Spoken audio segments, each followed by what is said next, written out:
안녕하세요. 사랑과 은혜입니다. 오늘은 암행어사 김우한과 기생 선양의 아름다운 이야기를 전해드립니다. 우리는 흔히 암행어사라고 하면은 의뢰의 박문수를 생각합니다. 암행어사 박문수는 널리 알려진 암행어사의 대명사로서 그에 관한 많은 이야기들이 정사와 야사를 통해 전해오고 있기 때문입니다. 그런데 조선시대에는 무려 600여 명의 암행어사가 있었습니다. 그러다 보니 그 중에는 좋은 어사도 있었고 나쁜 어사도 있었으며 또 가난하고 어려운 백성들을 사랑하여 그들의 편에 서서 도와주고 탐과 능의를 혼내준 어진 어사가 있었는가 하면은 반대로 자기 이익을 위해서 멋대로 권력을 휘두르고 사리사욕을 챙긴 못된 어사도 있었습니다. 오늘은 어사 김우한에 관한 이야기입니다. 김우한은 나이 50이 가까워오도록 벼슬을 하지 못한 채 처자권속을 거느리고 허구한 날 일용할 양식 걱정에 나날을 보내고 있었습니다. 그는 원래 양반집 가문에 태어나 부모의 덕택으로 걱정 없이 살아가며 열심히 책을 읽고 부끄러움 없는 삶을 살아왔습니다. 그런데 이상하게도 벼슬의 운이 없어서 그 나이가 되도록 백수로서 궁핍한 살림을 살아왔던 것입니다. 그는 자식을 5이나 두었는데 벌써 큰딸이 18살로 시집갈 나이가 되었건만 집안이 가난하다 보니 청문조차 들어오지 않았습니다.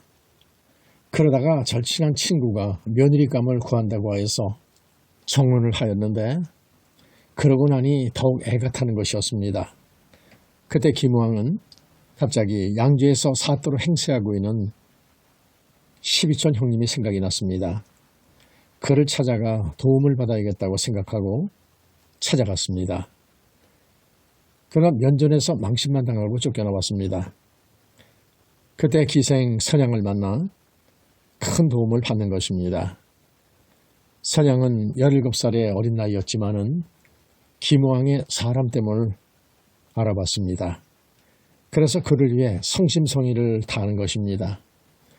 이런 선양의 정성과 사랑에 감동한 김우한은 고향으로 다시 돌아온 뒤 열심히 공부에 전념하여 드디어 과거에 합격한 후 곧 암행어사가 되어 다시 선양이가 사는 곳으로 찾아옵니다. 이렇게 하여 오늘 이야기는 재미있게 전개되는 것입니다. 그러면 암행어사 김우한과 기생 선양의 이야기 이제 낭독해 드립니다. 암행어사 김우한과 기생 선양. 선양이는 올해 17살이다. 치렁치렁 따느린 삼단 같은 까만 머리채가 유별나게도 빛나는 것도 탐나지만은 오뚝한 코에 샛별처럼 빛나는 눈이 웃음 한 번에 사나이들의 간장을 태우고도 남음이 있었다. 하지만 선양이는 어찌나 쌀쌀하고 우물도살이고 새침하여 앉아있는 모습은 차도를 다듬어 놓은 듯 좀처럼 감정의 흐름이 얼굴에 나타나지 않고 억지로 애교를 보인다는 게 겨우 눈가에 주름이 잡힐락말락 두 볼이 분홍빛으로 타오를 정도이다. 13살 나던 해 경상도 단천 거울에 심부름하는 애기 기생으로 들어와 몇 해를 보내는 동안 이제는 제법 숙성한 처녀티가 넘치지만 그 깔끔한 성격은 오늘이 어제 같고 금년이 작년처럼 한결같이 그 누구도 희롱을 걸고 덤벼들지 못하였다. 그러한 선양이를 작년 봄에 부임하여 온 김군수가 은근히 음탕한 손길을 뻗쳐보려고 마음먹었으나 도임한 지 사흘 만에 기생 중에 큰언니 뻘인 유색에게 몸과 마음이 쏠려 질투심과 왕성한 정욕에서 헤어나지 못하고 밤낮을 잇대어 빠져버리게 되자 다른 기생에게는 얼굴을 내밀 계제가 못 되었다. 선양인 선양이대로 바른 몸가짐으로 술심부름만큼은 잘도 하는데 몇 해 동안 여러 사람의 군수를 섬겨왔지만 이번에 김군수처럼 추하고 인색하고 욕심꾸러기는 처음 대하게 되자 저 따위가 전생에 무슨 복을 타고났길래 관복을 입게 되었을까 하고 때때로 하는 꼬락서니를 봐서는 얼굴에 침이라도 뱉어주고 싶도록 구역질나는 인상이었다. 아전이나 아랫사람들에게는 길을 못 펴도록 밤낮 없이 달달 볶아 거둬들이기만 하면서 벼슬이 조금만 높은 웃사람이 와도 그 앞에서는 고양이 앞에 쥐새끼만도 못하게 비굴하고도 역스러운 온갖 주태를 다 보이는 꼴이 천상 타고난 소인의 무리로밖에 볼 수 없었다. 오늘만 해도 찾아온 손님의 차림새는 허술하지만 풍채가 당당한 선비의 모습이요. 게다가 군수더러는 형님이라고 불러대는 것으로 보아 멀지도 않은 친척임이 분명한데 어쩌면 대접이 겨우 판에 박은 듯 그대로인지 선양이로서는 진정 군수가 믿고 한없이 추하게 보였다. 자기보다 웃사람이 아니면 손님 대접이란 술 몇 잔에 안주라고는 그 흔한 고깃덩이 하나도 없이 바싹 말라 오그라진 무말랭이 무침과 멀건 김칫국 한 그릇이 전부였다.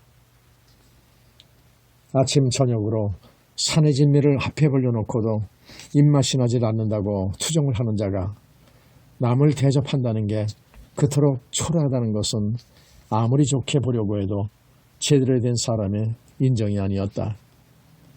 선양은 군수의 하는 꼴이 잔뜩 미워 속으로만 역정을 내고 있는데 벼랑간 아니 형님은 나를 동네 거지로 하시오? 그렇지 않으면 개돼지로 여기오? 이걸 사람 대접이라고 나더러 먹으라는 게요? 손님이 소리를 지르며 벌떡 일어나 술상을 발로 걷어차버리는 거에 깜짝 놀랐다. 군수는 손님을 바라보지도 않고 못마땅한 표정으로 얼굴을 찌푸리고 엇비스듬히 다리를 꼬고 앉아 괜한 담배만 빡빡 빨다가 술상이 곤두박질을 치고 뒤엎어지자 눈이 휘둥그레지면서 벌떡 자리에서 일어났다. 네, 저런 내 앞에서 자네가 이게 무슨 짓인가? 응? 불온 천리하고 족형이라고 찾아온 아우에게 대접이 겨우 이게 뭡니까? 군수가 하기에 망정이지 큰일 나겠소. 무엇이 여와라 개두고 없느냐? 네. 추상 같은 호령이 여기저기서 몰려들었다. 내 이놈을 당장 끌어내 문 밖으로 쫓아버리렸다. 발치가 눈 같으니라고. 여기가 어디라고. 군수는 얼굴에 핏대를 올리며 노기가 등등하였다. 어느 영이라고 지치하랴. 아전들은 우 달려들어 선비의 팔을 낚고채며 등떨미를 밀어 밖으로 몰아냈다. 그래도 성이 가시질 않아 군수는 다시 아전을 향해 누구든지 단천 거울 안에서 그놈에게 밥을 주거나 술을 주거나 단 하룻밤이라도 재워주기만 하면 엄벌에 처하도록 거듭 명령을 내렸다. 난생 처음 보는 광경이라 숨을 죽이고 옆에서 떨고만 서 있던 선양은 손님이 끌려나가고 군수가 한참 동안 혼자서 분을 못 이겨 불그락 푸르락 하다가 자리를 뜬 다음에야 엎어진 술상을 주워들고 밖으로 나왔다. 당장에 큰 벼락이라도 떨어지는 줄 알았는데 쫓아버리는 것만으로 끝났다는 게 무엇보다 다행스럽게 여겨졌다. 다른 사람만 같아도 피가 나도록 치라고 호령하였을 텐데 그렇게까지는 참혹스럽지 않은 것은 고양이 쥐 생각만큼이라도 없는 인정을 베풀어 멀리 서울서 찾아온 친척이라서 참하지 못한 듯하였다. 그렇게 쫓겨난 선비가 누구인지는 몰라도 선양인 마음속으로 사람다운 남자를 처음 보았다고 무척 기뻐하였다. 아문을 드나든지 여러 해 그처럼 풍채 좋고 대범한 남자는 진정 처음 본 것이다. 김군수가 온 다음부터는 아랫사람에 대한 대접이 그처럼 냉랭했지만은 모두 다 속으로 불쾌하게 여겼을지 모르나 군수 앞에서는 노상 굽실거리며 언제 그랬냐는 듯한 태도를 꾸며 보이는 비굴한 인간들일 뿐이었다. 한데 오늘 본 그 선비는 군수를 형님이라고까지 부르면서 감히 그 앞에서 푸대접한다고 술상까지 걷어차버렸으니 그만하면 산의 대장부다운 면모는 갖추고 있었다. 선양인 집으로 돌아오면서 아전놈들에게 끌려나가면서 기계가 늠름하던 선비의 모습이 눈에 선하여 어떻게 하시던지 그를 꼭 만나보리라는 생각이 치밀어 올랐다. 그렇지만 한편으로 걱정이 되는 것은 군수의 분부가 단천고을 안에서는 아무도 그를 숙식시키지 못하도록 엄명을 내렸으니 쫓겨난 선비가 이 밤을 어디서 헤매이는지 알 길이 막연하였다. 집에 들어서자 잔뜩 찌푸린 가을 날씨가 빗줄기까지 후두둑 떨어지기 시작했다. 그럴수록 선영의 가슴은 더욱 답답하고 초조해 갔다. 저녁밥도 먹는 둥 마는 둥 깊은 생각에 잠겼다. 선비 이 꼴이 뭔가. 나이 50을 바라보면서 벼슬은커녕 처자곤석을 거느리고 아침이면 저녁 먹을 양식 걱정을 하게 됐으니 에이, 팔자가 이렇게 각박할 줄이야. 삼청동 막바지 오막살이에서 멀거니 하늘만 바라보며 신세한탄을 하고 있는 백두선비 김우항은 오늘도 맥없이 긴 한숨만 쉬고 앉아 있었다. 비록 오늘의 공상은 기막히지만 남 못지않은 양반집 가문의 자식으로 태어나 부모의 덕택으로 성경현전, 즉 성년이 지은 책도 어지간 읽었고 스스로 자신을 헤아려 봐도 인물이며 모든 게 부끄러울 점이 하나도 없건만 벼슬길에서 운수가 딱 막혀 나이 40이 되도록 한 번도 꿈을 펴보지 못하였다. 양반의 처지에 아무리 살림살이가 분궁하기로 거리에 나가 장사치와 왕래할 수도 없고 더군다나 시골로 내려가 농사를 지을 처지가 아니다 보니 옛날 강태공이 고든 낚시 3천을 위스에 내려놓고 때를 기다리듯 달아나는 세월과 더불어 살아온 지 어느덧 40여 년이다. 궁 80, 즉 강태공이 궁하게 살아온 80년 세월이면은 달 80, 강태공이 80의 정승이 되어 호화롭게 살았다는 말도 있듯이 설마 하는 생각에서 한 달, 두 달, 한 해, 두 해 세월을 보내며 홀로 비탄하는 적이 하루에도 몇 번씩이나 있었다. 게다가 마누라는 채신도 없이 꾸역꾸역 딸만 5을 낳아 큰년이 벌써 18, 시집갈 나이가 지났건만 가난한 선비의 여식은 청은 오는 곳도 없이 머리채가 발 뒤꿈치까지 치렁치렁한 딸년들이 오이꼭지 달리듯 올망졸망 한 칸 땅에서 득실거리고 있어 조상님에 대한 면목이 없었다. 그중 하나만이라도 아들 녀석이라면 사서삼경이라도 무릎하게 앉히고 가르칠 텐데 그렇지도 못하니 딸년들을 보기만 하여도 우라가 치솟곤 하였다.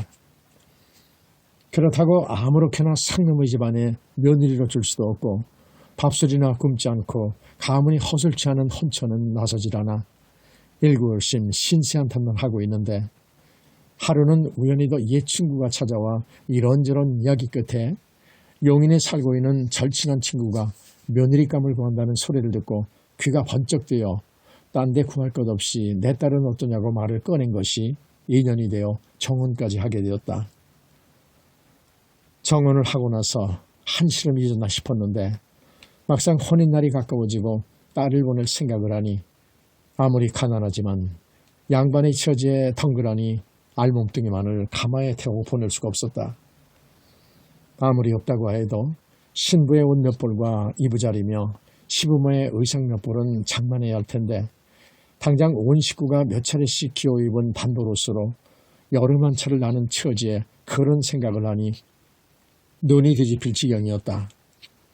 그럭저럭 여름이 가고 가을철로 접어들면서 혼산날이 10월로 정해놓았으니 날짜를 다시 물릴 수도 없고 두세 달이 아니라 1년, 2년을 가도 용모양 욕골대로는 뾰족한 수가 없으리라고 생각돼 이럴 수도 저럴 수도 없는 딱한 처지에 애를 태우다 못해 침식을 잊고 자리보전하게 되었다.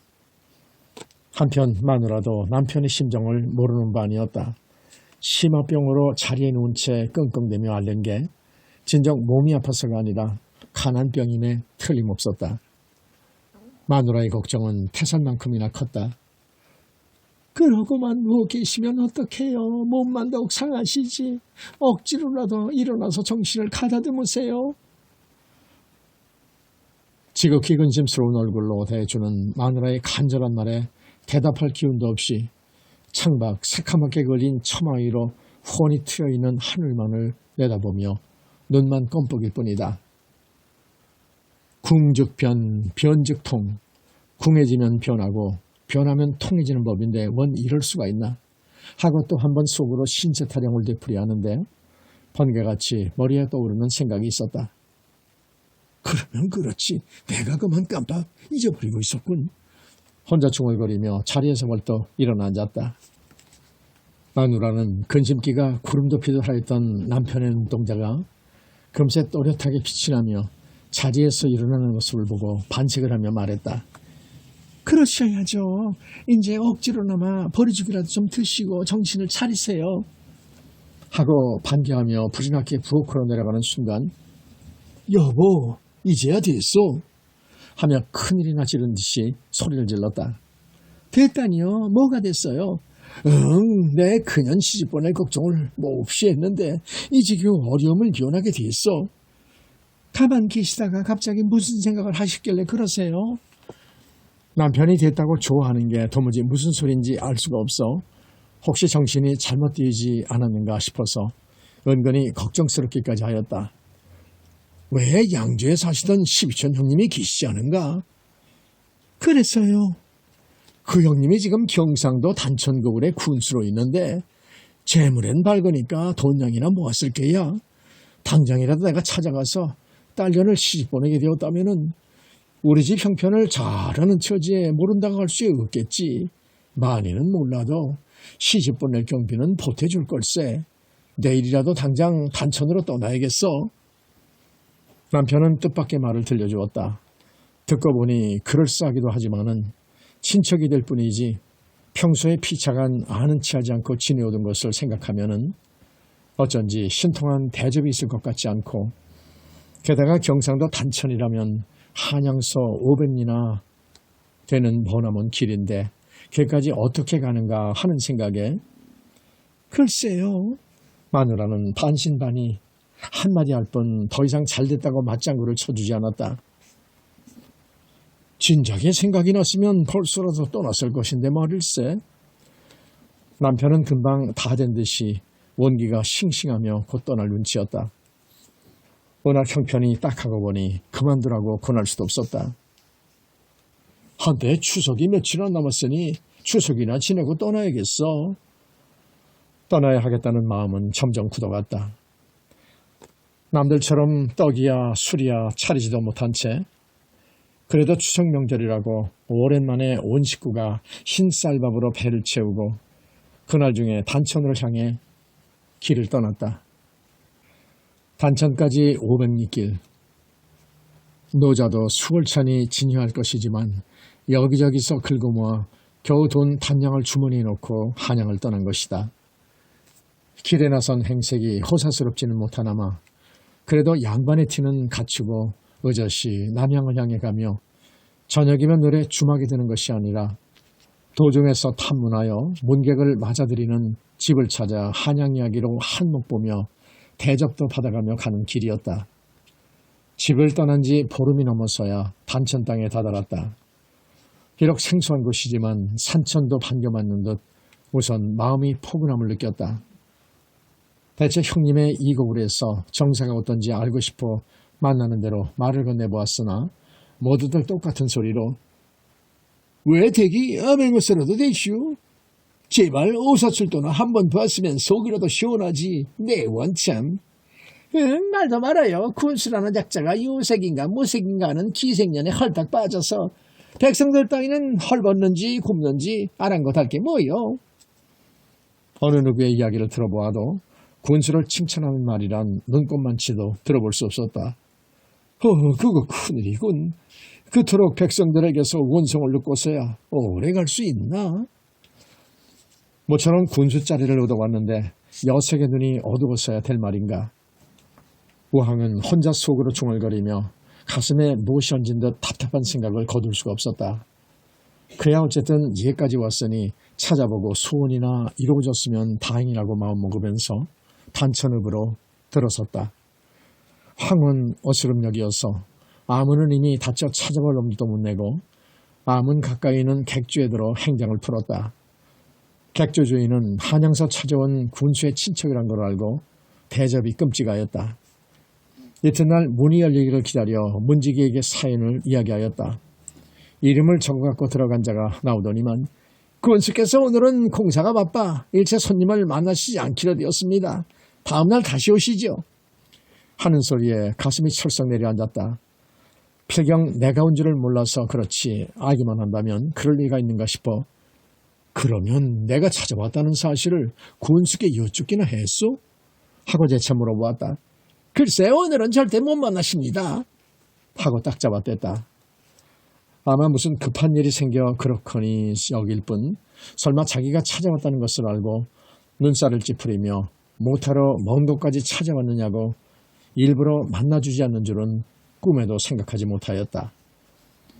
여간 주인은 남의 속도 모르고 군수의 친척되는 분이니 틀림없이 만나비었을 게라고 여겨서인지 전날보다도 더 한층 정성을 다해 접대해 주었다. 너무 면구스러워서 미안할 지경이었다. 군수님께서는 그쪽으로 옮기시라는 게 아니었지요. 가까운 친척 되시니까 이런 곳에 계시도록은 않으실 테죠. 산골이라 음식도 그렇고. 혼자 수다를 떨며 금방 보따리라도 내어줄 것처럼 호들갑을 떨었다. 또 하룻밤 신세를 더 져야겠어. 아 그러세요. 계신다면야 오죽 영광입니까. 자 들어가 술이나 한 잔 드시도록 하시죠. 주인은 아직도 눈치를 못 알아채고 술상을 차리라는 등 법석이었다. 군수님을 오랜만에 찾아뵈었으니 무척 기뻐하셨겠군요. 만난 안주에 술 대접도 받으셨겠죠. 시골 객점에야 뭐가 있어야죠. 술상을 들고 들어와 술을 한 잔 따라고 나며 주인은 손님의 기색을 살폈다. 술잔을 받기는 하였으나 온몸에 맥이 풀려 술 마실 생각도 없었다. 다음 날 오늘도 또 허탕을 쳤어. 그놈의 문지기가 어찌나 호되게 구는지 얼씬을 못하게 하는군요. 못 만나셨다. 안 되겠는걸요. 주인은 혼자 무슨 생각에 잠기는 듯 눈을 지그시 감고 머리를 설레설레 흔들더니만 기색이 좋지 않았다. 아문 앞에서 객점을 차려놓은 지 10여 년이 되고 보니 그들의 행패를 모를 까닭이 없었다. 군수가 귀찮게 여기는 사람이라면 되도록 문간에서 핑계를 대 따돌리는 버릇들인데 한양에서 온 손님이 거푸 이틀씩이나 못 만나고 돌아온다는 것은 군수가 만나고 싶지 않아서 따돌리려는 것으로밖에는 생각되지 않았다. 그렇다면 끔찍스럽게 대접할 것도 없고 행색을 보아하니 초라하기 그지없고 친척있네 하고 비럭질을 하러 찾아온 것이라 여겨졌다. 만약에 군수가 끝내 만나주질 않고 여러 날 묵게 되면 밥값이나 제대로 받게 될지 속으로 그것부터 걱정스러웠다. 이튿날도 또 다음 날에도 공무에 바빠서 손님을 못 만난다는 똑같은 구실로 문지기 녀석들은 내쫓듯하였다.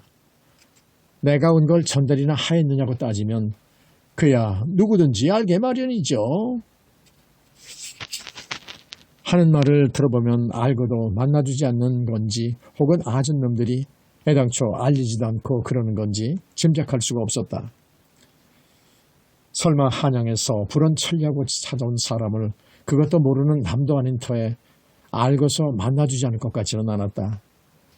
한편 아전놈들이 쥐꼬리만한 세도를 부리는 것만으로 여겨지거나 그들을 통하자면 우선 돈양이나 좋게 바쳐야 할 텐데 그럴 만한 여유도 없으니 점점 처지가 딱해졌다. 그때 주인이 문을 벌컥 열고 들어서더니만 두 손을 비비면서 대단히 유적기 황송합니다만 물건을 사려는데 돈이 좀 모자라는군요. 말씀드리기 거북하옵지만 돈 성냥만 빌려주십사 하고.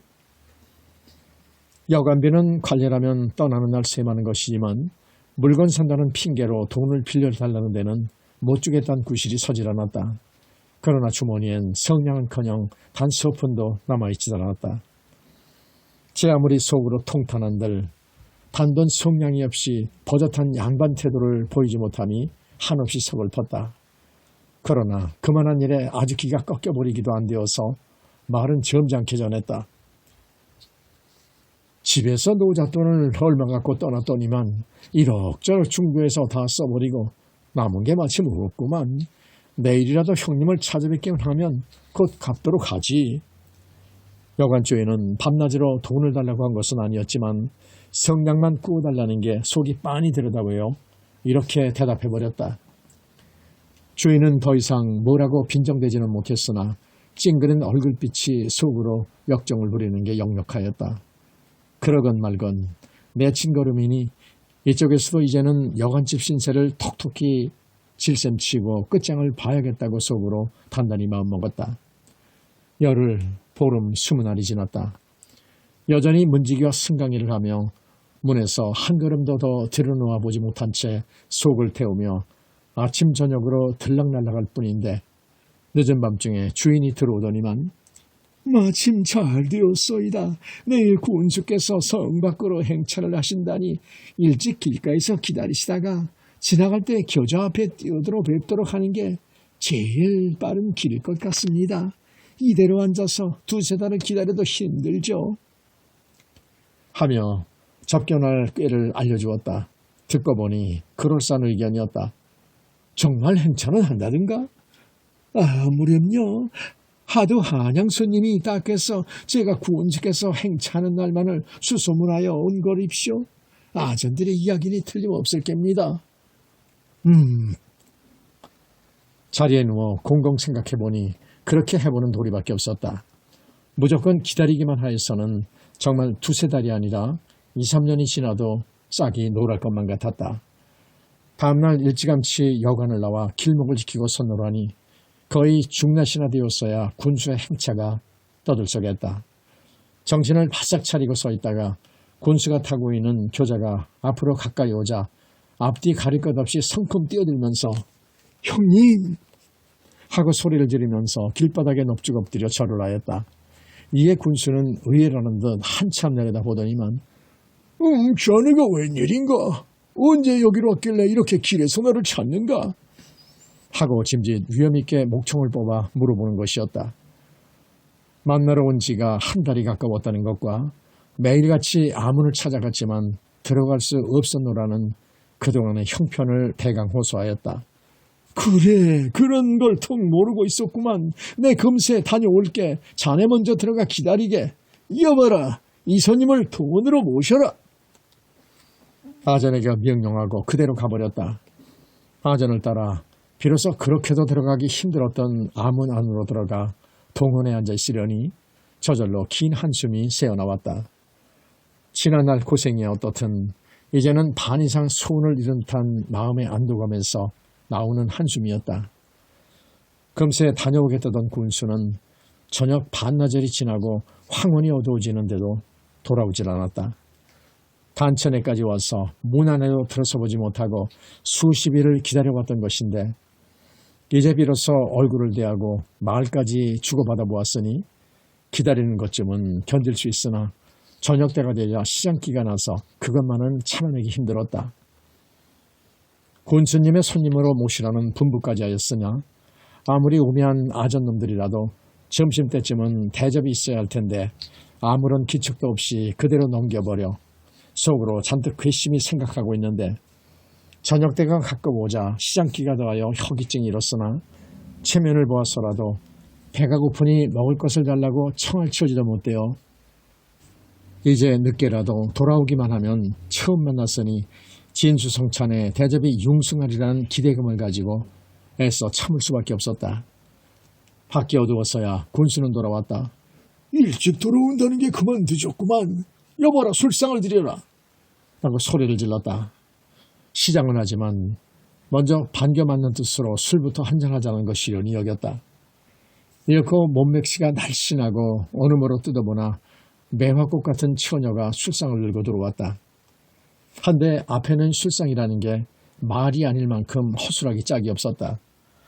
바짝 말라 오그라진 미역 조각에 김치국 한 사발뿐이었다. 처녀가 곱게 꿇어앉아 술을 따라 놓아도 군수는 한 잔 들라는 말도 않고 외면을 하고 있는 채 눈을 껌뻑이며 담배만 빨아대고 있었다. 가뜩이나 이래저래 화만 치밀어 오르는 것을 꾹 참아온 것인데 더 이상 참는데도 한계가 있었다. 내일은 삼수갑산으로 귀양살이를 하더라도 사대부의 기계가 끝까지 어떠한 굴욕에도 참아낼 수만은 없어 발길로 술상을 걷어차고 쫓겨나왔던 것이다. 단천 거울의 집집마다 군수의 명령이 빗발치듯 퍼진 뒤라 발붙일 곳이 없었다.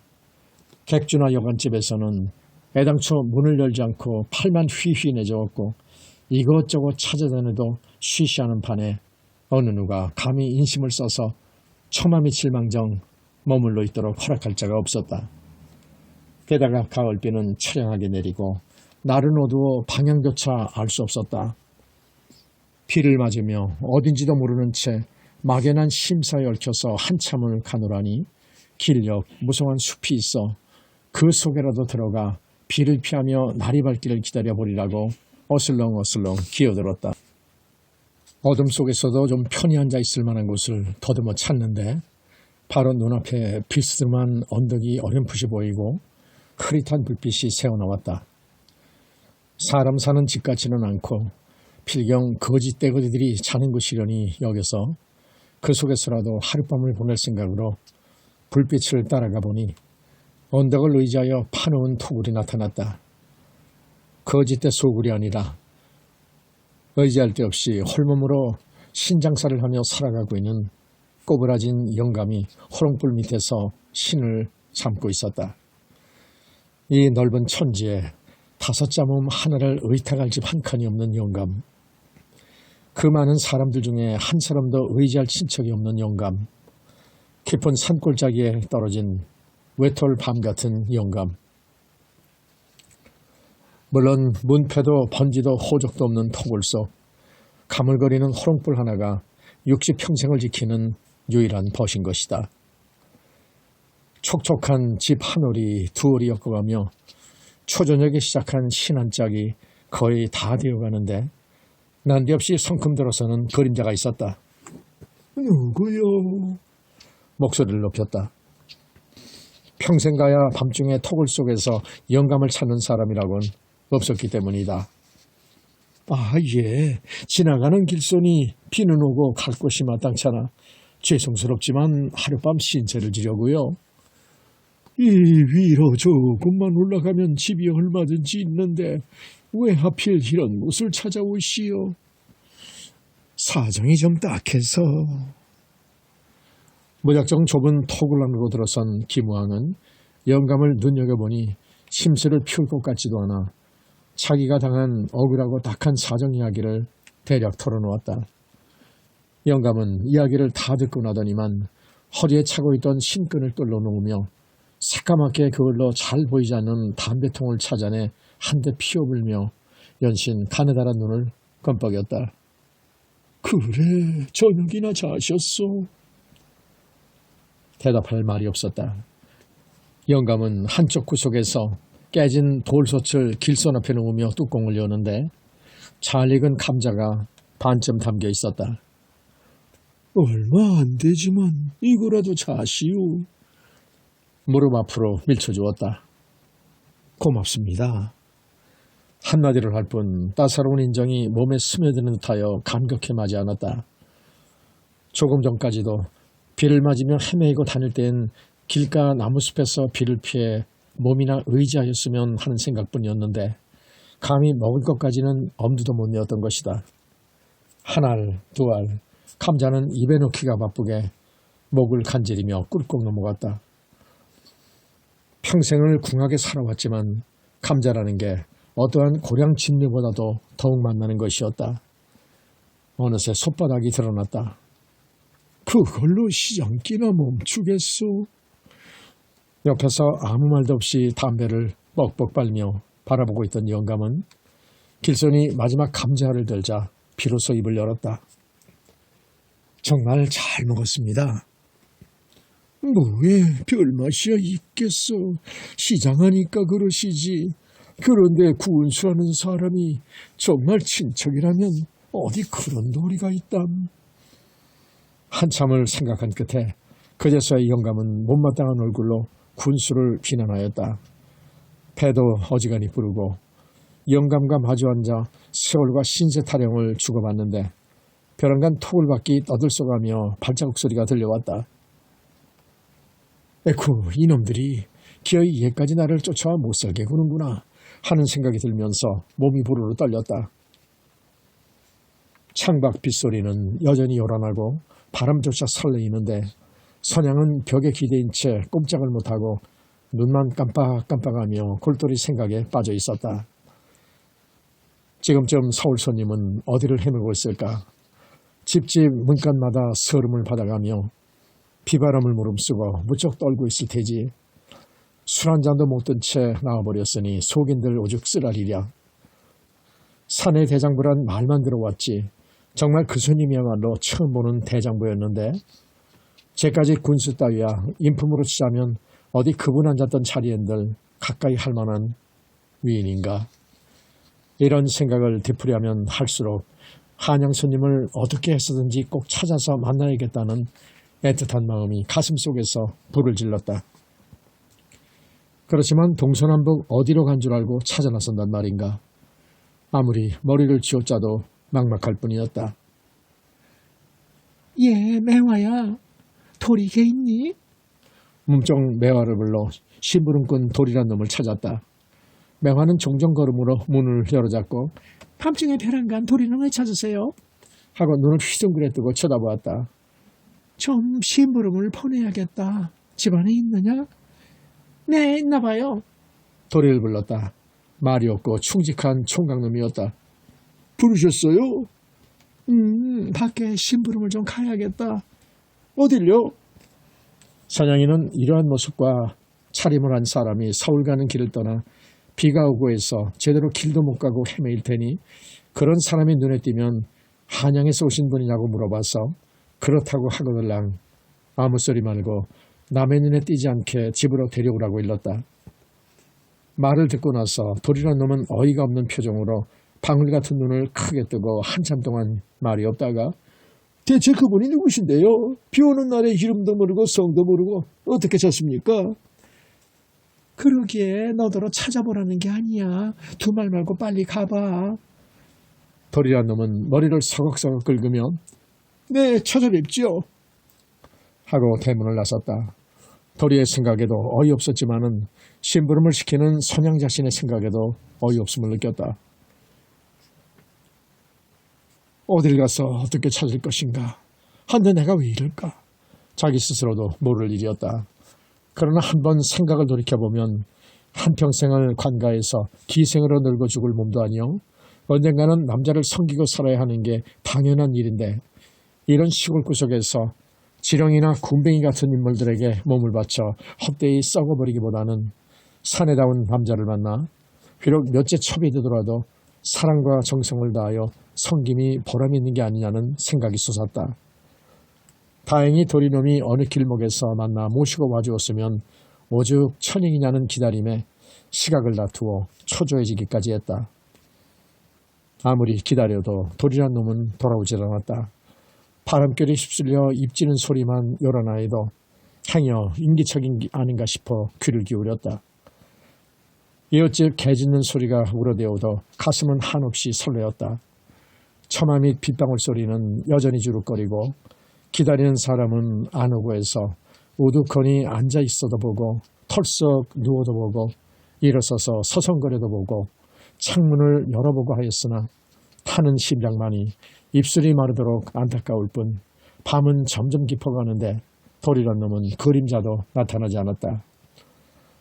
군수가 엄명을 내리긴 하였지만은 외로운 나그네의 딱한 처제를 가엾이 여겨 남몰래 인정을 베푸는 입이 있었던가. 그렇지 않으면 가시다가 지쳐서 길가 어느 시궁창이나 언덕에 쓰러졌는가. 혹시 도리란 놈과 만나서 함께 오다가 아전놈들에게 들켜 봉변이나 당하지 않는가. 천만 가지 생각이 한꺼번에 머릿속을 어지럽혔다. 잔뜩 신경이 피로하여 잠시 상머리에 기대었다. 문득 지난봄 군수를 찾아왔던 어떤 선비가 옛사람의 훌륭한 시라며 너도 이럴 때가 있었으리라 적어준 것이 머리에 떠올랐다. 아무리 애를 써도 꿈조차 못 이루네. 누가 알랴.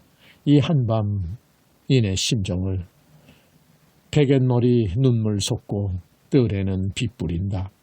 창문을 사이두고 떠는 소리에 날이 세리. 어쩌면 이 밤 선양이 자신의 심정을 그려내준 듯 글자 그대로의 전경이어서 저도 모르는 사이에 눈물이 옷구름을 적셨다. 그때 덜컹 대문 소리가 들려왔다. 돌이란 놈이 이제 오는구나 싶어 벌떡 일어나 창문을 열었다. 어느새 씻은 듯 구름이 개이고 달빛이 뜰에 가득 훤하였다. 돌이냐? 네, 냉큼 들어오지 않고 왜 꾸물거리느냐? 못 만난걸요? 돌이란 놈은 더 들어올 생각도 않고 마당 한복판에 선 채 머리를 수그리고 한쪽 발끝으로 땅을 파며 힘없이 대답하였다. 못 만났어. 모젠 방망이로 뒤통수를 얻어맞기는 한 것처럼 정신이 아득하였다. 푸른 꿈덩어리가 산산조각이 나며 우르르 무너져 사라지는 듯하였다. 그래, 정말 그런 분이 없더냐? 남쪽, 서쪽, 동쪽을 여태까지 골목마다 구석구석 살펴본걸요? 더 물어볼 것도 없이 한양손님은 생사의 두 갈래 중 하나임이 분명한데 지쳐서 길가에 쓰러졌다면 내일 아침엔 무슨 소식이 들리겠지만 그렇지 않고 어디 숨어서 못 만나고 있다면 그 모습을 생각만 해도 가슴이 서늘하였다. 설마 길에서 쓰러진 것 같지는 않고 아마도 어느 침침한 구석에 비를 피하노라가 들어선 채 피곤과 굶주림에 못 이겨 그대로 누워있으려니만 생각되었다. 선양이는 생각할수록 가슴이 미어지는 것만 같았다. 한양수님이 편안케 밤을 지내지 못할 것은 분명한 사실인데 낮에 염치를 돌보지 않고 뒤따라 나와 집으로 모셔오지 못한 게 뼈에 사무치도록 뉘우쳐졌다. 그러면서도 한편으로는 내가 왜 이럴까 하는 생각이 문득 떠오르곤 하였다. 남성에 대하여 처음으로 느껴보는 그리움과 애틋한 정을 아무리 억눌러 보려고 하여도 솟구치는 물줄기처럼 자꾸만 뿜어내는 걸 어쩔 수 없었다. 어떻게 해서든지 오늘 밤으로 기어코 찾아내야만 되겠다는 생각이 다시금 치밀어 올랐다. 그렇다. 그분을 찾고 못 찾는 것은 내 정성의 탓이다. 정성만 지극하고 보면 설마 그동안에 몇십 리를 갔으랴. 필연코 가까운 곳에서 비를 피하며 피곤한 몸을 제대로 가누지 못하고 있을 것만 같았다. 예, 매화야. 네. 선양이가 하도 심란해하며 안절부절 몸과 마음을 진정치 못한 채 괴로운 표정만을 하고 있어 곁에서 시중을 들고 있는 매화는 영문도 모르면서 공연히 불안스럽기만 하여 위로의 말 한마디도 못하고 있는데 갑자기 이름을 불러 또 무슨 말을 하려는가 싶어 눈을 동그랗게 뜬 채 바라보았다. 너 이 근처에 살림집이 아니고 몸을 피할 만한 곳이 어디 있는지 모르니? 매화는 한참 눈을 깜빡거리고 나서 글쎄요, 그럴 만한 곳이라곤 신장사 영감님의 터굴속밖에 없는걸요? 터굴속? 그곳이 어디쯤인데? 자, 왜 안동 가는 길목에 나무숲이 있잖아요? 그래, 그 숲 뒤에 언덕에 토굴을 파고 영감님이 혼자 살죠. 그래, 그럼 바로 서울 가는 길목이로구나. 얘 너 거길 가봤니? 그러면요, 영감님이 실을 예쁘고 탄탄하게 삶길래 부탁으로 가끔 가본걸요? 매화의 말을 듣고 보니 꼭 그런 곳에 있을 것만 같았다. 매화를 혼자 보낼까 하다가 어쩐지 그곳에 가면 영락없이 만나질 것만 같아 직접 찾아가 보기로 하였다. 예, 아무 말도 하지 말고 함께 가보자. 아시더요? 그래, 내가 안다니까 앞서거라. 거길 가보면 꼭 만날 수 있을 게다. 그분이 누구신데 그런 곳에 들어가 계시려고요? 넌 몰라도 돼. 어서 가보자. 이미 밤은 자정이 거의 가까워 길에는 인기척이 끊기고 달빛만 대낮처럼 밝았다. 차라리 어두운 캄캄한 밤이었으면 좋았을걸. 혹시 나쁜 자들의 눈에 띄면 어쩌나 하는 두려움도 들었으나 다급한 마음이 물불을 가리지게 되지 않았다. 좁은 길을 빠져나가 숲을 뚫고 조심조심 다가서니 흐릿한 불빛이 보였다. 터굴 앞에 이르러 살며시 귀를 기울이노라니 안에서 두런두런 주고받는 말소리가 들렸다. 틀림없었다. 분명 그 한양 손님이 토굴 속에 있음을 즉각 느낄 수 있었다. 토굴 속에서 새어나오는 말소리를 엿듣고 있노라니 매화가 가까이 다가가면서 그 손님이 정말 이 안에 있나 봐요. 너무 반갑기도 하고 놀랍기도 한 표정으로 말을 꺼냈다. 그러자 선양이는 손을 저으며 조용히 하란 듯이 얘는 당정맞게도 하며 눈을 쏘았다. 그러자 두런두런 말소리가 끝나더니 토굴 속이 쥐죽은 듯 고요해지고 풀벌레 우는 소리만이 늦 가을밤이 깊었음을 알려주는 듯 주인은 정말 그대로였다. 선양은 앞으로 다가서며 나지막하니 헛기침을 하며 다시 문을 반쯤 열고 저 한양서 오신 분이 여기 계시지요? 하고 나지막하게 물어보았다. 걔 누구요? 안에서 소리치는 말은 신장사 영감이었다. 역시 평생 처음으로 야밤중에 뜻하지 않은 손님을 두 차례나 맞이하게 되니 영감도 놀랐거니와 더욱 가슴이 두근거리며 자지러지게 놀란 것은 손님이었다. 영감의 옆구리를 쿡 찌르며 입을 다문 채 눈만 휘둥그레 뜨고 손바닥을 벌려 얼굴 앞에 휘휘내저었다. 그런 사람이 없다고 해달라는 신용이었다. 영감이 미처 대답도 하기 전에 문이 열리며 성큼 누군가가 들어섰다. 처음 말소리만 듣고는 분간을 못하였는데 막상 들어서는 것을 보니 치렁치렁 늘어진 치맛자락부터 보였다. 그 청초한 들국화 같은 여인이었다. 더욱 가슴이 뛰었다. 군수가 나의 숨을 곳을 찾느라고 저렇게 얼굴 아는 사람들을 시켜 계집이 얘까지 왔구나 하고 생각하니 다시금 호되게 봉변을 당한 것만 같아 속이 가라앉질 않았다. 선양이는 좁은 토굴 속으로 들어와 신장사 영감 앞에 앉으면서 상냥한 얼굴로 이렇게 밤중에 소란스럽게 찾아와 미안합니다. 하며 손님 쪽을 살짝 쳐다보았다. 분명 고 데리러 온 것이었다. 필경 문 밖이나 한 길에는 아전놈들이 방망이를 들고 서 있을 것이고 끌려가기만 하면 군수가 마음을 돌려 대접하리라고는 꿈에도 생각 못할 일이고 보니 눈앞이 아득하였다. 손님은 왜 군수가 찾는 겐가? 아니요, 저희 집으로 모셔가려고요. 말을 하면서도 선양이는 수줍음을 감추느라 얼굴을 숙였다. 집으로? 신장사 영감은 영문 모를 소리란 듯이 빤히 선양이를 쳐다보았다. 군수가 찾는 게 아니라 집으로 모셔간다는 소리에 적이 놀란 가슴이 진정음되었으나 한편 생각하니 그게 다 간사스러운 계집년의 꾀만 같았다. 그냥 따라가기보다는 살짝 꼬여 아전놈에게 넘겨주려는 것으로만 여겨졌다. 난 얘가 좋은데 뭘. 엉거주춤 안 가겠노라고 의사를 표시하였다. 과히 염려 마십시오. 먼 길을 오시느라고 고생하시고 또 오늘 그처럼 봉변까지 당하시게 되어 더욱 욕보실 것을 생각하와 염치불구하고 이렇게 찾아왔습니다. 선양이 상반신을 굽혀 절을 하며 겸손하게 말하는 것을 보아 신장사 영감은 더 의심할 필요 없다는 듯이 무릎을 툭툭 두리며 손님에게 나서기를 권하였다. 저 선양애기가 사람됨이 되었거든. 똑똑하고 얌전하고 차돌처럼 굳고 야무지고 도무지 나무랄 데가 없는 사람이야. 손님의 정상을 가긍히 여겨 일부러 찾아 나선 모양이구려. 어서 따라가 보시오. 이런 토굴 속보다야 신선손녀가 사는 곳이 좋지. 원 별 말씀을. 자, 그만 일어나시죠. 매화야, 짐을 챙겨라. 네. 대답소리와 함께 매화는 눈치 빠르게도 손님이 등 뒤에 놓여있는 메산자 보따리를 들고 먼저 밖으로 나갔다.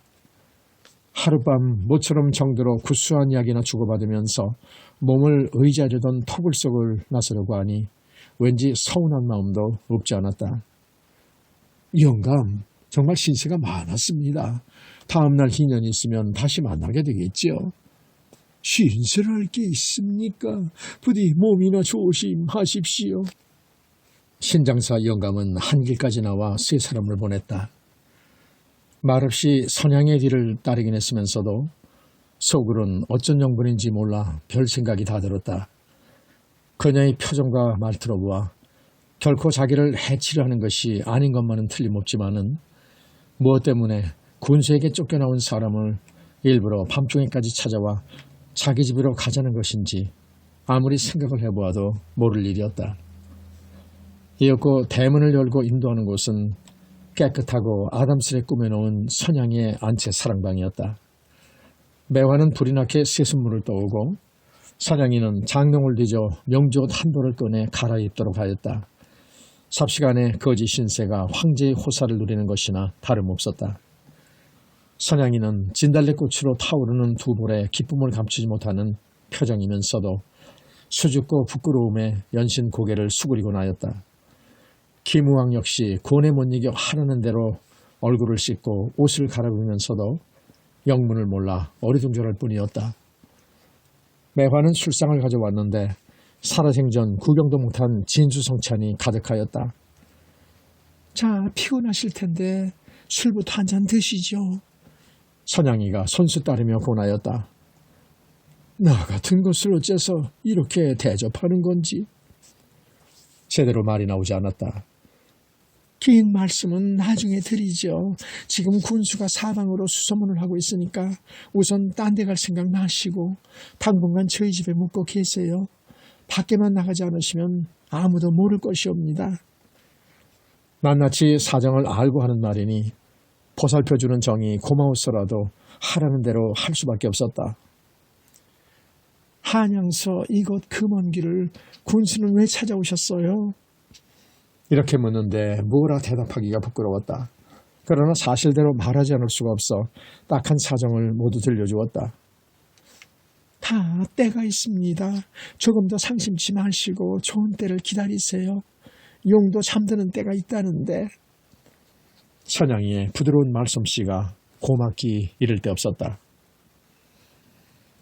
몇 해를 두고 가난에 쪼들려 한겨울 같은 냉랭한 기운만이 떠돌던 집안에 갑자기 화기가 넘쳐 안팎으로 웃음꽃이 피었다. 선양이가 아니었더라면 무슨 변을 당했을지도 모르고 이렇게 떳떳이 처자 앞에 남편과 지아비로서 면목을 씌울 수도 없었을 것을 생각하니 더욱 어린 선양에 대한 연연한 정을 잊을 수가 없었다. 단천 선양이의 집을 떠나던 새벽 서운한 기색을 애써 감추며 언제 오시겠냐는 말보다 부디 가셔서 공명을 이루시라고 축원만 되풀이하던 그녀의 모습이 누우나 앉으나 선이 떠올라 날이 갈수록 그리움이 깊어갔다.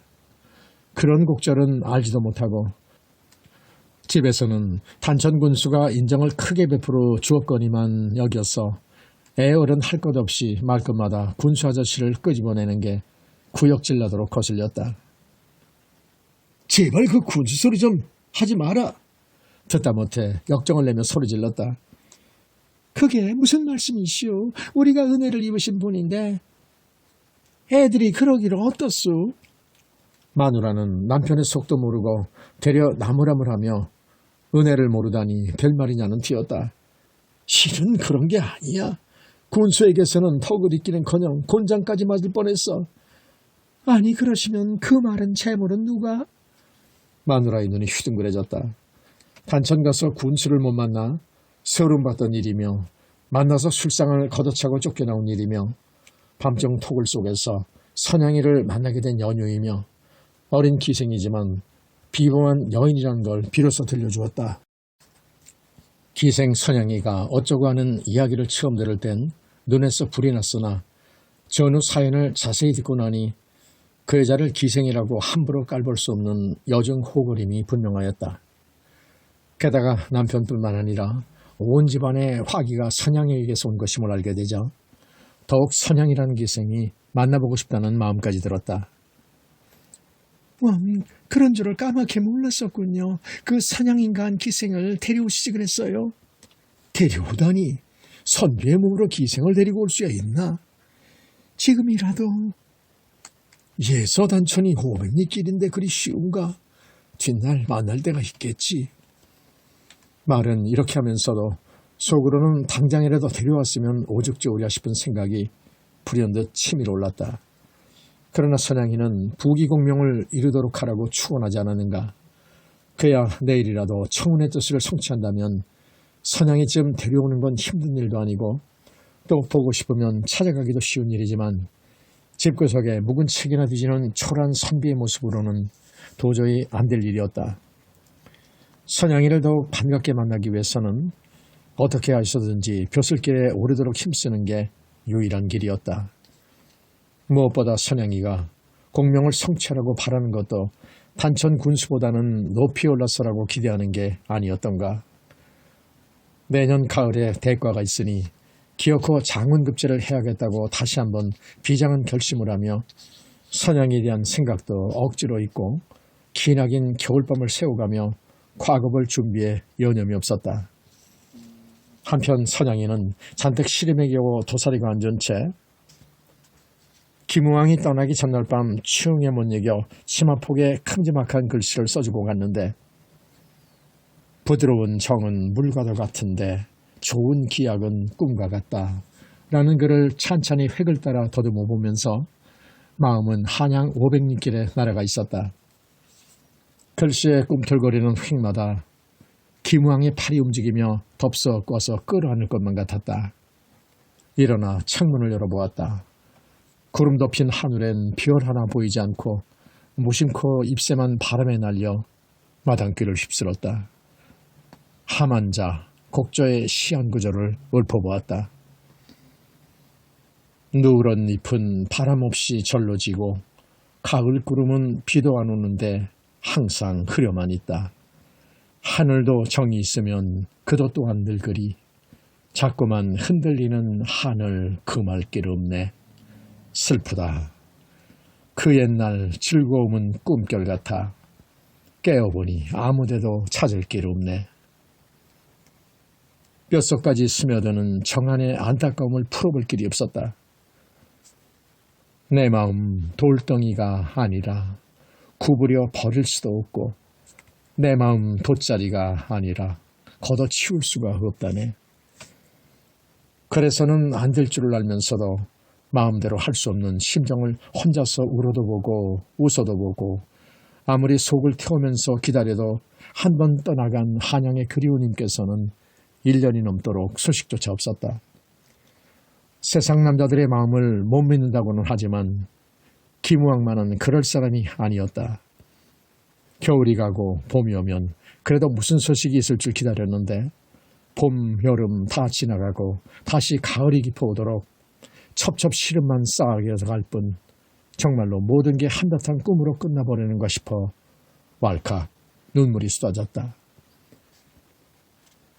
어쩌면 오고 가는 장사꾼 편에 편지 한 장이라도 보내줄 일이지. 그토록 야속하고 박정할 때가 또 있는가. 밤이면 밤마다 꿈속에서만 한양 500리를 단숨에 찾아가 반갑게 만나도 보건만 깨고 나면 허전한 꿈이었다. 그러던 어느 날 밤이 늦도록 저녁상도 받지 않고 앉아있다가 속이 허전하여 매화에게 밥상을 가져오라 하여 막 수저를 들려는데 예, 매화야 하고 나지막히 불러대며 문을 흔드는 소리가 들려왔다. 선양이는 눈을 번쩍 뜨며 일어설 생각도 못하고 창문만 뚫어지게 바라보며 두 귀에 바짝 정신을 모았다. 매화 없느냐? 예, 매화야. 다시 연거푸 찾는 목소리가 다시 귓전을 울려왔다. 아닌 밤중에 매화를 찾으며 문을 두드리는 사내가 누군가. 그리움에 지쳐 애만 태우다가 갑자기 낯익은 목소리에 그만 맥이 빠진 사람처럼 전신이 오므라들었다. 두세 번 부르는 소리에 유심히 들어보니 틀림없는 그의 음성이었다. 컬컬하면서도 기운차고 또렷한 음성, 아침 저녁으로 귓전에 들려온 듯 쟁쟁하던 음성, 분명 그 목소리였다.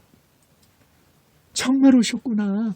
번쩍 생각이 들며 선양이는 힘껏 창문을 열어젖히고 물자 신발도 신을 길을 없이 단걸음에 문간을 향하여 달려나갔다.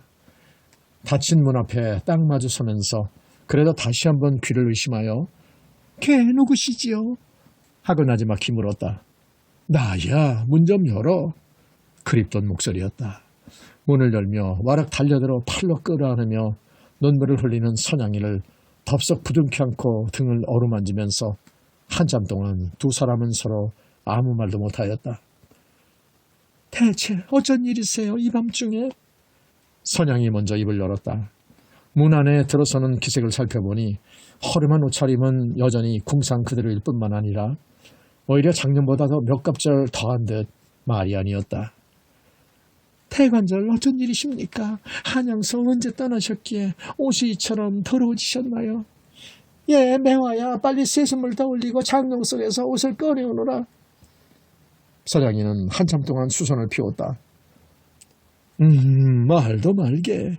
한양이나 들어갔으면 제법 괜찮게. 아니, 그럼 여태 한양도 안 가시고 어디 계셨는데요?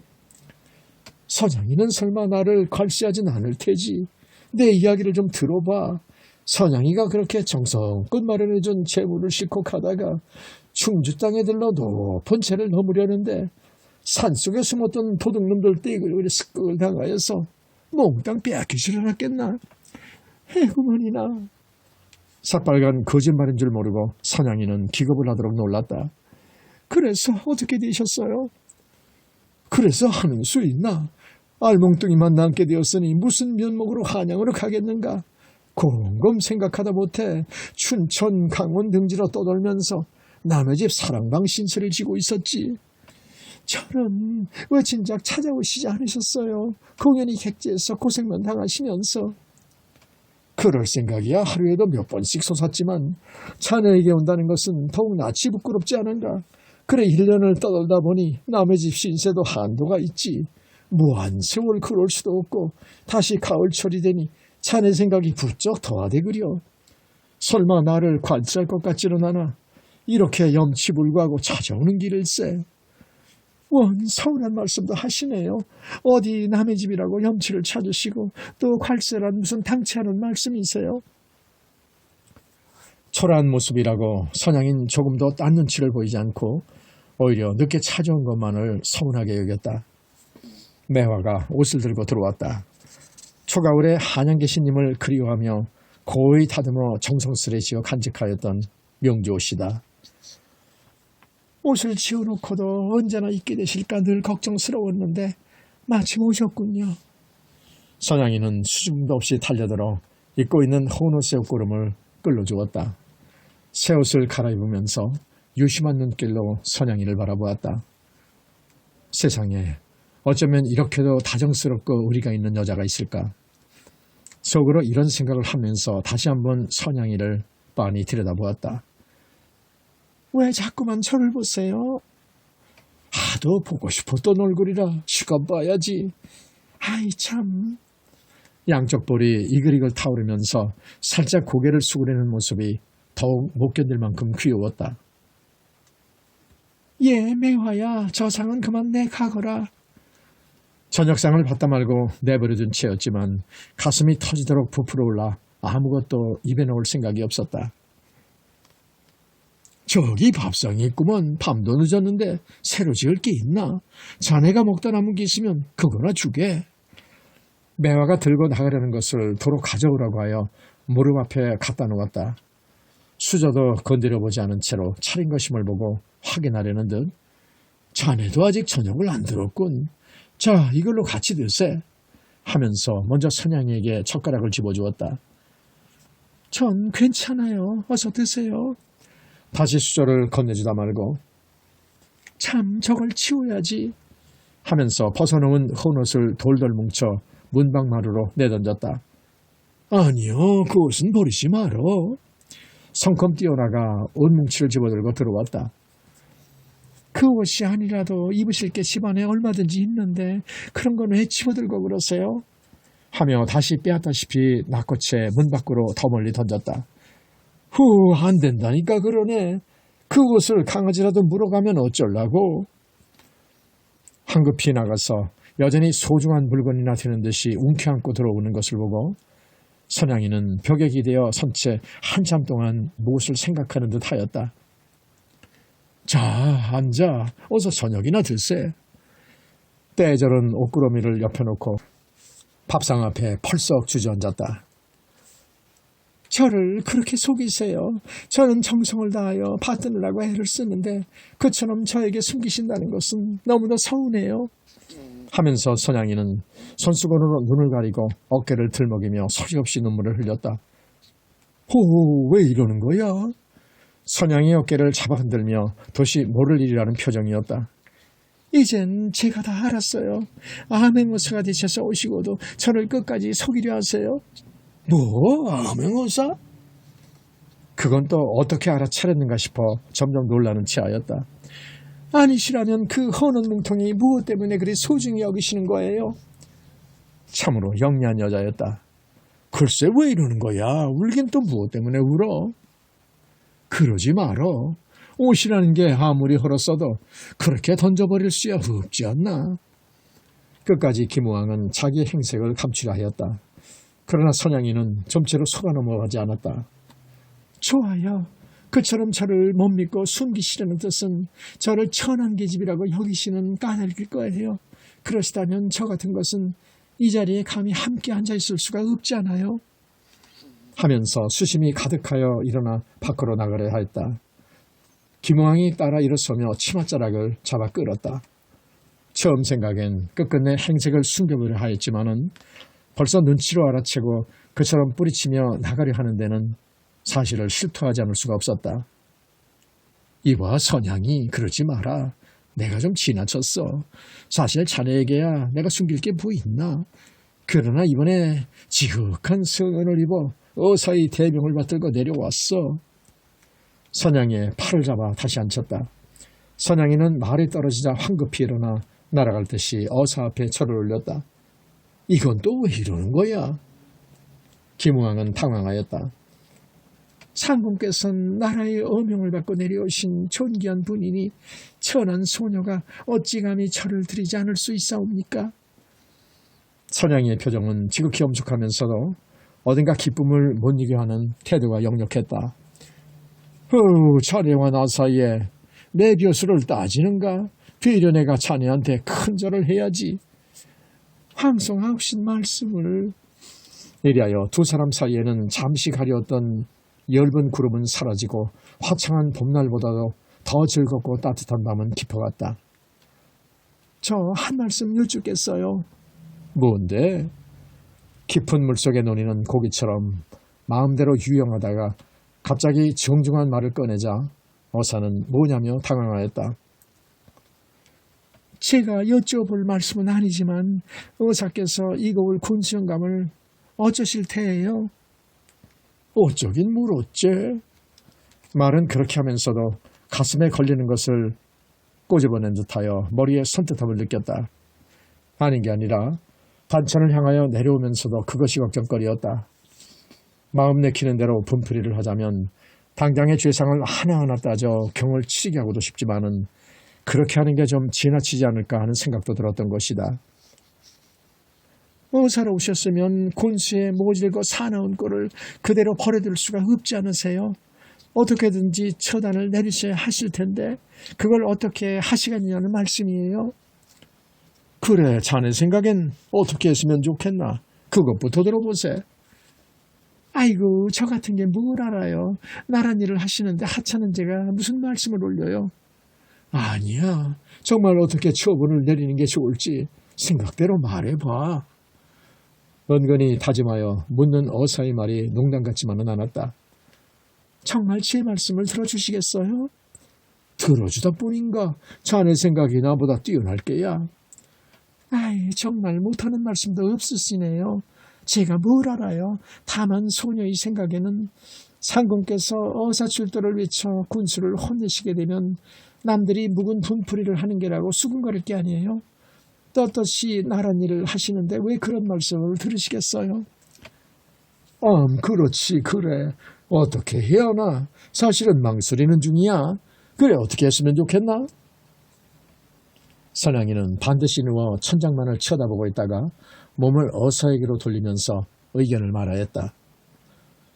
어차피 먼 친척도 되고 하시다니 그렇게까지 하실 건 없고 그렇다고 해서 그대로 내버려두는 것은 어사님의 직책에 어긋나는 일이고 하오니 남모르게 오늘 밤중에라도 알리도록 하셔서 내일 아침에 군수가 스스로 자리를 물러나게 하신다면은 피차가 야박하지 않고 일을 온전하게 끝내는가 아닌가 생각되옵니다만. 선양이의 말을 듣고 보니 그렇게 하는 게 정말로 상책이었다. 아무리 군수가 고약스럽기는 하지만은 악을 악으로만 대해주는 것은 결코 온당한 처사가 아니라고 느꼈다. 됐어. 자네의 의견이 꼭 사리에 들어맞는 좋은 계략이야. 그럼 지금이라도 내가 슬며시 가볼까? 그러시죠. 두 사람은 함께 자리에서 일어나앉았다. 어사는 옷차림을 하고 마패를 찾아들고는 당장이라도 서둘러 나가려고 하다가 문득 무슨 생각이 들었는지 고개를 갸웃거리더니 선영이를 바라보며 말했다. 이봐, 내가 갈 게 아니라 자네가 가보게. 군수의 얼굴을 대하고 보면 여러 가지로 난처하니까 자네가 동원으로 직접 찾아 들어가서 사실대로 말하게나. 그러면 군수도 내가 간 것보다는 마음이 훨씬 가라앉을 걸세. 어떤가? 글쎄, 그렇기도 하옵지만 제가 어떻게 그런 일을. 누가 자네들어 어사 행세를 하라는가? 그저 이야기만 전하라니까. 아무가 지금 암행어사가 되어 내려와 있으니 아침결로 보따리를 싸는 게 좋지 않겠느냐고 말일세. 자, 가서 그래. 그런 의견을 자기가 내놓았으나 어사가 청하는 요구를 거절할 수가 없을 뿐더러 자기가 나서서 그렇게 하는 게 정말 두 사람을 위하여 서로 면구스럼 없이 해결될 것 같았다. 그럼 제가 가보겠어요. 하며 새로 몸단장을 시작하였다. 왜 군수 앞에서 술을 따르려 하는가? 몸맵시를 차리게. 슬쩍 농담을 거니까 선양이는 대답 대신에 삐죽이 웃으며 눈을 흘겨보았다. 뭘 그래? 군수와도 마지막인데 작별 인사로 술이나 한잔 따라주지 그래? 자꾸 그러시면 전 안 갈 테예요. 하며 일부러 뾰루통해 보였다. 아니야, 내가 농으로 그랬어. 농이라도 저를 너무 놀리세요. 제가 사람 앞에 귀신꼴을 하고 나타나는 게 좋으세요? 귀신꼴이라. 선양이가 물속에서 난 연꽃인데 아무려면 어때? 하며 등을 두드려 주었다. 군수는 초가을부터 해수증이 도져 연신 장기침을 해대며 팔다리가 쑤시고 저리 온다며 관계들을 불러들여 다리를 주물도록 하는가 하면은 밤만 되면 유색에 무릎을 베고 누워서 어깨를 두드리게 하는 게 유일한 즐거움이었다. 이날 밤에도 번듯이 누워 다리가 떨어져 나가는 것 같다고 응석을 부리며 요색이의 나긋나긋한 손길이 몸에 닿을 적마다 한결 개운한 맛을 느끼고 있었는데 문 밖에서 아랫놈이 여쭐 말이 있다고 아뢰었다. 밤늦게 뭐냐? 하고 소리를 지르자 예, 뭐 다름이 아니오라. 기생선양이가 황급히 아랠 말씀이 있다고 하옵니다. 라는 뜻밖의 소리를 하였다. 선양이가 무엇 때문에 이 밤중에? 이렇게 깊은 밤중에 일개기생인 선양이가 군수를 만나러 온다는 건 점처럼 있을 수 없는 일이었다. 영문을 몰라 몸을 일으키며 어리둥절하고 있을 때 아전놈이 다시 아뢰었다. 자세한 말은 없었고 한양서 내려온 긴급한 소식을 직접 배웠고 엽주는다 하옵니다. 뭐? 한양 소식을? 정신이 버쩍 들었다. 한양 소식이라니. 선양이가 한양 사람도 아니요. 나이 어린 기생이 한양 사람과 알 까닭도 없는데 벼랑간 한양 소식이라니. 대체 무슨 일인가? 저기 당황하지 않을 수 없었다. 그래, 선양이가 와 있느냐? 네, 밖에서 기다리고 있습니다. 이리로 들어오도록 하여라. 네. 선양이가 들어와 문밖 마루 위에서 납죽이 절을 하였다. 수수한 옷차림에 눈동자만이 샛별처럼 반짝였다. 웬일이냐 이 밤중에? 네, 긴급히 아랠 말씀이 있어와. 급하다는 건 대체 뭐냐? 군수는 뭔가 마음이 조마조마하여 안정이 되질 않아 일부러 역정을 내며 위험을 부리고 나서 담뱃대를 부러지라고 잿더리에 두들겨댔다. 저 언젠가 여기 찾아오셨던 한양 사시는 친척 김우왕이란 분을 아시옵지요? 뭐? 갑자기 군수는 눈이 휘둥그레지며 가슴이 덜컹하였다. 작년 가을 그를 쫓아버린 후 이번 대과에 장원급제했다는 소식은 알고 있었다. 혹시 암행어사라도 뒤어온 게 아닌가. 대뜸 번개 같은 생각이 머릿속을 스쳤으나 대체 전현이 우왕일 어떻게 하는가 싶은 고의한 생각이 떠올랐다. 그래, 알지. 그 사람이 어째서? 넌 어떻게 알지? 네, 우연히 뵙게 되었사옵니다. 그 사람이 어쨌단 말이냐? 그분께서 지금 오사로 행차에 계시옵는데 가만히 있어. 어사란 말에 군수는 그만 경풍을 하도록 놀라 부르르 떨며 맥없이 두 팔을 휘저었다. 겨우 비틀거리며 자리에서 일어나 황망히 관벽을 차려입느라고 손을 겨우 놀렸다. 옷을 입고 나서 몸을 도사려 꿇어앉으며 어사께서 지금 어디 계시지? 네, 소녀의 집에 잠시 머물러 계십니다. 군수는 더욱 방울처럼 눈이 휘둥그레졌다. 어사로 내려왔으면 직접 아문에 나타나 출도를 외치든지 또는 군수를 찾아 곡직을 따질 일이지 기생 선양의 집에 머물러 있다는 것은 천지개벽할 일이었다. 어사님께서 저더러 군수님을 찾아뵈라고 하시어 이렇게 밤중에 급히 들어왔습니다. 나를 만나라고? 아랠 말씀은 다름이 아니오라.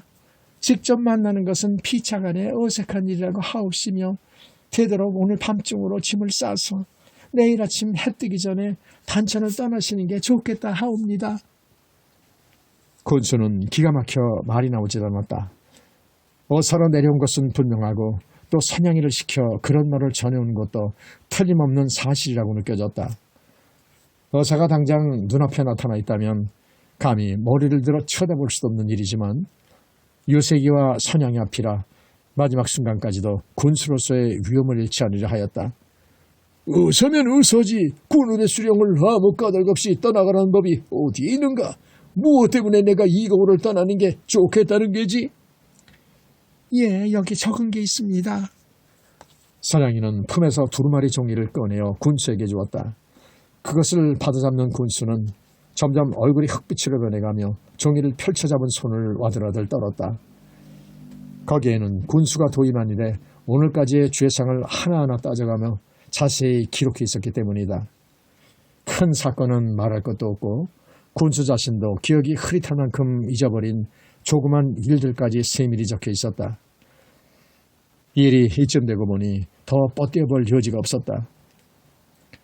명정사전 해용변백 특념동군문의 비면백과 망수명신 즉정사단 해귀 불가사 이륵지민 로고사의 장 수통초 이렇게 명확한 증거가 있으니 다시 변명할 필요도 없었다.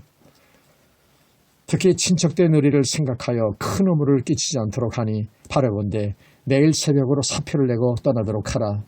단천고을 백성들로 하여금 나의 사사로운 정리 때문에 오래도록 고통을 더 받게 할 수는 없는 일이다.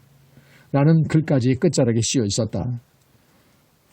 죄를 따져 봉변을 당하도록 할 것이지만은 친척의 정을 생각하여 하룻밤만 모른 채 할 테니 사표를 내고 떠나가 달라는 것은 군수로서는 지극한 은혜였다. 선양이를 따라 그의 집으로 가서 어사를 찾아뵐까도 하였으나 다시 생각하면 어사도 만나면 어색하다고 이렇게 사람을 시켜왔는데 자기로서도 만난다는 것은 더욱 난처한 일인 것 같아 그대로 주저앉아 짤막한 글을 써서 선양에게 전하였다. 공지 포용 대덕 사초 초 속춘 고골 복육 감불 유명 공께서 포옹해 주시는 크신 은덕은 썩은 풀잎으로 하여금 다시 봄을 맞게 하시는 것이요 마른 뼈에 거듭 살이 붙도록 하는 것이오니 감히 명을 쫓지 않으리까. 군수는 그날 밤으로 아전을 모조리 불러들여 짐을 꾸리도록 하여 이튿날 새벽 먼덩이 터울 무렵 여러 해 동안 백성을 착취해온 단천거울을 서둘러 떠나버렸다. 경상도 지역을 두루 밟아 어사의 직책을 마치고 한영으로 돌아온 지도 석 달이 지났다.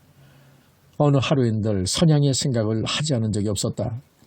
마음 같아서는 당장에 사람을 보내어 데려오도록 하고 싶지만 벼슬하는 몸으로 처음 어사로 내려갔다가 기생부터 오동다는 남들의 시비가 두려워 성큼 그러지도 못하고 그대로 있자니 가슴이 터져날 듯 그리움이 솟았다.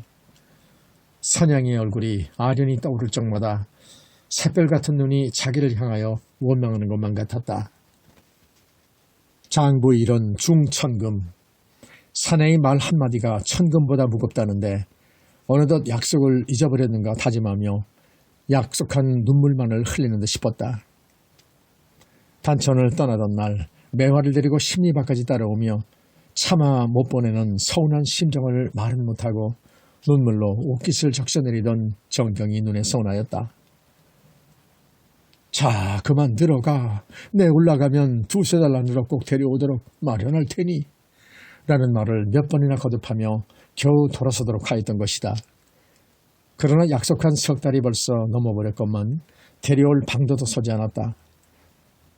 사랑방에 홀로 앉아 넋을 잃어버린 사람처럼 멀거니 창문만 바라보며 선양의 생각만 하고 있는데 하인이 들어와 궁중에서 빨리 입시하라는 전가를 아뢰었다.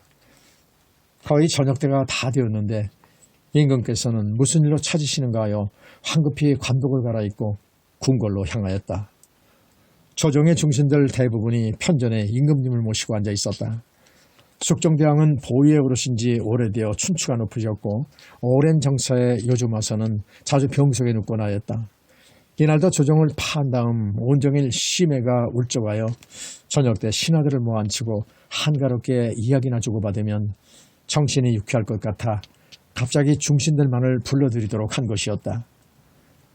오사주를 몇 잔씩 돌려받은 가운데 차례로 돌아가며 재미나는 이야기를 한마디씩 하기로 하였다. 모두들 임금의 몸을 즐겁게 해드리려고 보고 들은 일들을 재미나게 이야기하였다. 이었고 김우왕의 차례가 되었다. 경은 경상도에 오사로 다녀온 지 얼마 되지 않으니 백성들의 재미있는 이야기가 많았네 그려. 황궁하옵니다마는 별로 여쭐 만한 이야기가 없사옵니다. 하고 처음엔 사양하였다. 그러나 임금께서 굳이 무슨 이야기라도 하라는 데는 그래도 피할 수가 없었다. 퍼뜩머리에 생각나는 것이 선양이었다. 비록 자기와 직접 관계되는 일이기는 하지만은 아름다운 인정 강화로 생각돼 처음부터 끝까지 차근차근 이야기를 시작하였다.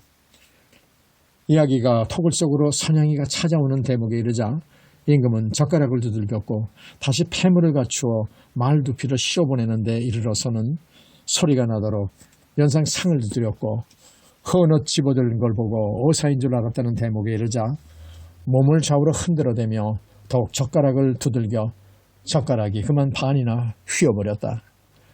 임금은 그날 밤으로 단천 군수에게 전지를 내려 선양이를 곧 한양으로 올려보내도록 명하였다. 여러분 재미있게 들으셨나요? 이 이야기를 들으시고 무엇을 느끼셨나요? 이런 말이 생각이 납니다. 사람을 외모로 판단하지 말고 그 중심을 보라. 우리가 흔히 예로부터 들어온 말이지만은 다시 한번 그 말의 귀중함을 일러주고 있습니다. 17살의 꽃다운 선양. 그 나이에 무엇을 알겠습니까? 그런데 선양은 사람의 외모보다는 그 중심을 보는 예리한 눈이 있었습니다. 비록 기생이라는 천한 신분이었지만은 그럼에도 선양은 진실한 마음으로 김우왕을 섬김으로써 그가 과거에 급제하고 드디어 암행어사가 되게 하는 것입니다. 그리고 선양이는 임금의 명으로 서울로 불러 올라와서 김우왕과 함께 잘 살아가는 것입니다. 오늘 이야기는 단순한 한 사람에 대한 미담이 아닙니다. 사실 오늘 이야기에서 암행어사 김우왕보다는 오히려 기생 선양이가 주인공입니다.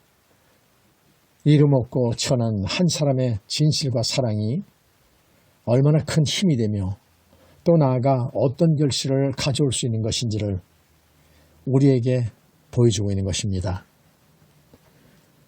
오늘날도 사람을 외모로 판단하는 사람들이 많은 세상입니다.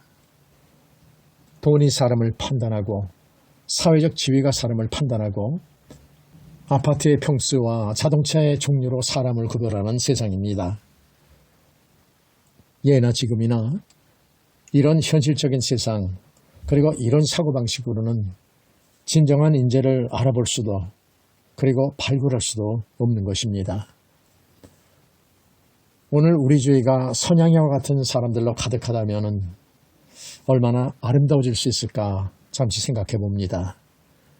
선양이와 같은 아름답고 사랑스러운 마음씨를 가진 사람들이 보다 많아지는 사회가 되었으면 좋겠다는 생각을 해봅니다. 오늘도 감사합니다. 평안한 밤 되세요.